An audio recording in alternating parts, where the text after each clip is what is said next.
বন্ধুরা, কাল রাত ভোর হলো মকর সংক্রান্তি। ঠিক তার আগের দিনই হয় লোহড়ি, যেটা পাঞ্জাবের মেইন ফেস্টিভ্যাল। এইখানে দেখো সবাই মিলে লোহড়ি সেলিব্রেশন করছি আমরা। কোয়ার্টারে থাকলে না বেশ সব কিছু এনজয় করা যায়, সব কিছু রিচুয়াল সবার আলাদা করে দেখা যায়, বেশ মজা হয়। আমরা সন্ধেবেলায় সবাই চলে এসেছি লোহড়ির এখানে। দাদা দেখো নিয়ে এসেছে প্লেটে করে তিলের নাড়ু, পপকর্ন আর মুফলি মানে বাদাম, এইগুলো সব আমরা লোহড়ির মধ্যে ঢেলে দেবো, মানে দিয়ে দেবো।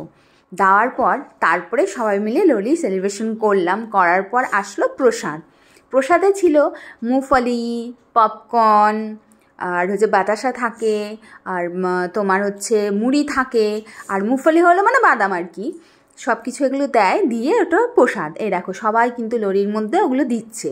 দেওয়ার পর আমরা সবাই মিলে লোহড়িটাকে খুব এনজয় করলাম, যেটা পাঞ্জাবের মেন ফেস্টিভ্যাল। পাঞ্জাবি যে বউরা আছে তারা কিন্তু খুব সুন্দর করে সেজেছিল, এত কিউট লাগছিল না সবাইকে। সবাই ডান্স মান্স করছিল, কোয়ার্টারের সামনে গিয়ে গান চলছিল, সব মিলিয়ে কিন্তু আমরা এই টাইমটা খুব এনজয় করেছি। আর দেখো লোহড়ি হচ্ছে, আর এদিকে আমরা ফটো তুলে এবার আস্তে আস্তে বাড়ি যাব। ওরা সবাই এখানে ছিল, পটাকা ফোটাচ্ছিল, ডান্স করছিল, খুব মজা করছিল। তো আমরা বাড়ি ততক্ষণ চলে এসেছি। তো সবাইকে হ্যাপি লোহড়ি।